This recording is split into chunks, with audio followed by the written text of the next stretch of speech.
ڕێز و سڵاو بۆ ئێوە بینەرانی خۆشەویستی تەلەڤیزیۆنی کۆمەڵە بە یارمەتی هاوڕێیانی هاوکارمان توێنێتەوە خزمەتان بۆ پێشکەشکردنی گەشتی هەواڵەکانی ئەمڕۆی شەممە. سەرەتا سەردێڕی چەند هەواڵ لە سێدارەدانی حەوت بەندکراو لە کوردستان و ئێران. بەردەوامی مانگرتنی زیاتر لە 1500 بەندکراو لە زیندانی قەزل حەساری کەرەج. گیانەدەستان و برینداربوونی 8 کرێکار لە ئێران. راپۆرتێک لەسەر نەبوونی پەرستار لە ئێران و گیانەدەستانی 11 ئەندامی بنەماڵەیەک بەهۆی هێرشی ئاسمانی ئیسرائیل لە غەزە.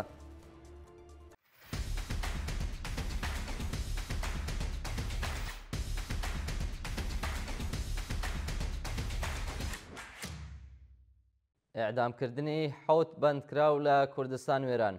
لە ڕۆژانی ڕابردوودا حەوت بەندکراو لە زیندانەکانی ڕژیمی کۆماری ئیسلامی لە کوردستان و ئێران بە تۆمەتی پەیوەندیدار بە مادەوەشبەرەکان و کوشتنی بە ئەنقەست ئێعدام کراون.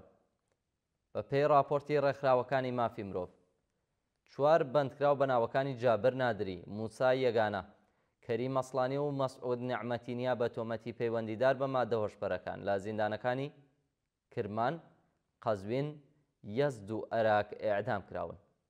هەروەها 3 بەندکراوی دیکە بە ناوەکانی مازیار فەتحی، شەهریام ببورن شەهرام چنانی و بیژان قەهاری بە تۆمەتی کوشتنی بە ئەنقەست لە زیندانەکانی تایباد و کرمانشاه لە سێدارەدراون.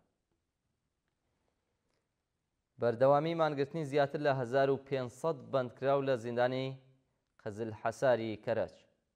بە پێی دوایین هەواڵەکان زیاتر لە 1500 بەندکراو لە زیندانی قەزل حەساری کەرەج لە پێنجەمین ڕۆژی بەردەوامدا بەردەوامیان بە مانگرتن دژ بە ئێعدامکردنی بەندکراوان داوە. بە پێی وەیانانەی کە بەدەستی ناوەندی هەواڵی کۆمەڵە گەیشتوون، بەندکراوانی مانگرتوویە و زیندانە بە کۆبوونەوە هەڵکردنی پلاکارد وەروەها وتنەوەی دروشم دژ بە ئێعدامکردن و سەپاندنی حوکمی ئێعدام بەسەر بەندکراوان لە ئێران، خوازیاری هەڵوەشانەوەی سزای ئێعدامی هەموو بەندکراوان و هەروەها ئازادی دەستبەجێی هەموو بەندکراوانی سیاسی و عەقیدەتی بوون. هەروەها شایانی باسەکە ڕژیمی کۆماری ئیسلامی بە مەبەستی ڕێگری لە بڵاوبوونەوەی هەواڵی مانگرتنی زیندانیان لە چەند شوێنی ئەو زیندانە دەستگای جەمری داناوە کە شەپۆلی مخابرات تێگەدات. گیان لە دەستان و برینداربوونی 8 کرێکار لە ئێران. لە ڕۆژانی پێنجشەممە و هەینی ڕێکەوتی 24 و 25 ڕازبەر 8 کرێکار لە شارەکانی زەرقان و تەبەس بەهۆی بایەخنەدانی ڕژیمی کۆماری ئیسلامی بە ئیمەنی شوێنی کرێکاران تووشی ڕوودا بوون و کرێکارێک گیانی لەدەستدا.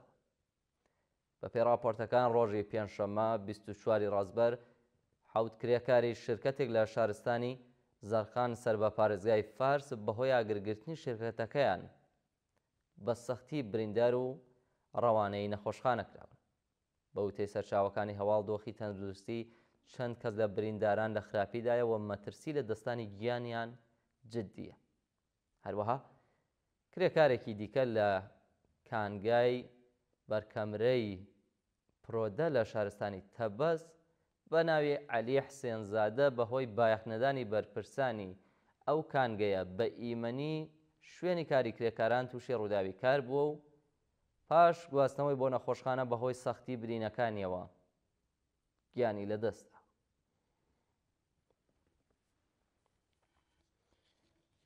تەقەی ڕاستەوخۆی هێزەکانی سوپای پاسداران لە پەنابەرانی ئەفغانستانی. ڕۆژی هەینی ڕێکەوتی 25 ڕازبەر هێزەکانی دارایی دڵاتی سوپای پاسداران ئۆتۆمبیلێکی هەڵگری پەنابەرانی ئەفغانستانیان کردوتە ئامانج و بەو هۆیەوە ئۆتۆمبیلەکە لە ئاگردا سووتاوە.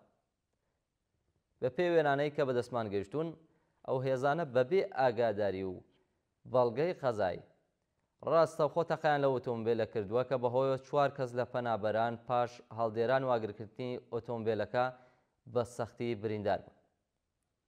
بە وتەی سەرچاوەکانی هەواڵ، هێزەکانی ئیتلاعات پاش هەڵدێرانی ئۆتۆمۆبیلەکە و برینداربوونی پەنابەران ئەو شوێنیان بەجێهێشتووە و تەنانەت ئاگاداریان بە تیمەکانی فریاگوزاری خێران نەداوە و کە برینداران ڕەوانەی نەخۆشخانە بکەن. پشتیوانی بنەماڵەی بەندکراوانی ئێعدامکراو لە زیندانیانی مانگرتووی بەندیخانەی قەزل حەسار. ڕۆژی ڕابردوو بنەماڵەی چەند بەندکراوی ئەعدامکراو بە کۆبوونەوە لەسەر گڵکۆی ڕۆڵەکانیان پشتیوانی خۆیان لە بەندکراوانی مانگرتووی زیندانی قزل حەساری کەرەج دەربڕی. بە پێی وێنانەی کە بە دەستمان گەیشتوون بنەماڵەی بابەک شەهبازی بەندکراوی سیاسی لە سێدارەدراوە و هەروەها چەند بنەماڵەیەکی دیکە بە بەدەستەوەگرتنی وێنەی ڕۆڵەکانیان پلاکاردی نابۆ ئیعدام و هەروەها وتنەوەی دروشم دژ بە سەپاندنی حکمی ئیعدام بەسەر بەندکراوان خوازیاری هەڵوەشاندنەوەی حکمی ئیعدامی هەموو زیندانیان و هەروەها ئازادی دەستبەجێ بەندکراوانی سیاسی و عەقیدەتی بوون. راپۆرتێک لەسەر نەبوونی پەرستار لە ئێراندا. بەپێی راپۆرتەکان بەهۆی لە خوارەوەبوونی حەقدەستی پەرستاران بەپێی سەختی کارەکەیان ئێران تووشی کێشەی نەبوونی پەرستار لە زۆربەی شارەکان بووەتەوە. بەپێی راپۆرتانە لە زۆربەی شارەکانی ئێران بەهۆی نەبوونی پەرستار لە نەخۆشخانەکان بەرپرسانی نەخۆشخانە پەرستاران ناچار بەکاری ڕاوەستان لە شیفتی ئیجباری دەکەن و ئەمەش بۆتە هۆی ناڕەزایەتی پەرستاران و کرێکارانی شاغڵ لە نەخۆشخانەکانی ئێراندا. بە وتەی بەرپرسانی ڕژیمی کۆماری ئیسلامی پەرستاران بەهۆی کەمبوونی حەقدەستەکانیان بەپێی سەختی کارەکەیان نەبوونی ئیمکاناتی ڕفاهی و ئەمنیەتی پیشەیی و هەروەها پێنەدانی ئیزافەکاری و کارانە ناچار بە گۆڕانی پیشەکەیان ئەبن و ئەمەش بۆتە هۆی نەبوونی پەرستار لە نەخۆشخانەکانی ئێراندا. خراپی دۆخی تەندروستی بەندکراوێکی سیاسی لە زیندانی مەسجد سلێمان. فەربۆد حەسەنوەند بەندکراوی سیاسی ڕاگیراو لە زیندانی مەسجد سلێمان بەهۆی بێبەشکرانی لە دەرمان دۆخی تەندروستی لە خراپیدایە و پێویستی بە دەرمانی خێرا هەیە. ناوبراو ڕێکەوتی 27 جوەزەردانی ئەم ساڵ و هاوکات لەگەڵ شەڕی 12 ڕۆژەی نێوان ئێران و ئیسرائیل لەلایەن هێزە ئەمنیەکانی ڕژیمی کۆماری ئیسلامیەوە دەست بەسەر و ڕەوانەی شوێنێکی نادیار کرا. بە وتەی سەرچاوەکانی هەواڵە و بەندکراوە لاقی دەستکرد بەکاردێنێت و بەهۆی بێبەشکرانی لە دەرمان تووشی نەخۆشی بووە و سەرڕای پێشنیاری ناردنی ئەو بەندکراوە بۆ نەخۆشخانە و پێدانی مورەخەسی دەرمانی لەلایەن پزیشکی زیندانەوە بەرپرسانی ئەو بەندیخانەیە ئەو داخوازیان ڕەت کردوێتەوە و مورەخەسیان پێی نەداوە. و دوایین هەواڵمان سەبارەتە بە گیانلەدەستانی 11 ئەندامی بنەماڵەیەک بەهۆی هێرشی ئاسمانی ئیسرائیل لە غەزە. ڕۆژی هەینی ڕێکەوتی 25 ڕازبەر 1404 هەتاوی بەهۆی هێرشی ئاسمانی ئیسرائیل بۆ سەر ئۆتۆمبیلێکی مەدەنی لە غەزە 11 ئەندامی بنەماڵەیەک دەستبەجێ گیانیان لەدەستاوە. بە پێی هەواڵەکان ئۆتۆمبیلی بنەماڵەیەک لە ڕۆژهەڵاتی غەزە کاتی تێپەڕاندنی ناوچەیەکی سەربازی لەلایەن تۆپخانە و فڕۆکەکانی ئیسرائیلەوە کراوەتە ئامانج و بۆ هۆیەوە 11 کەس کە بریتی بوون لە 7 منداڵ 3 ژن و پیاوێک گیانیان لەدەستاوە. بە وتەی خاچی سووری غەزە لەبەرەوەی کە هێشتا ناوچەکە مەترسیدار بوو تیمەکانی فریاگوزاری خێرا بە سەختی توانیویانە تەرمی گیان لەدەستراوان لەو شوێنە وەربگرنەوە. بینەرانی خۆشەویست گەشتی هەواڵەکانی ئەمڕۆشتان پێشکەش کرا. کات و ساتێکی خۆش بۆ هەموو لێ.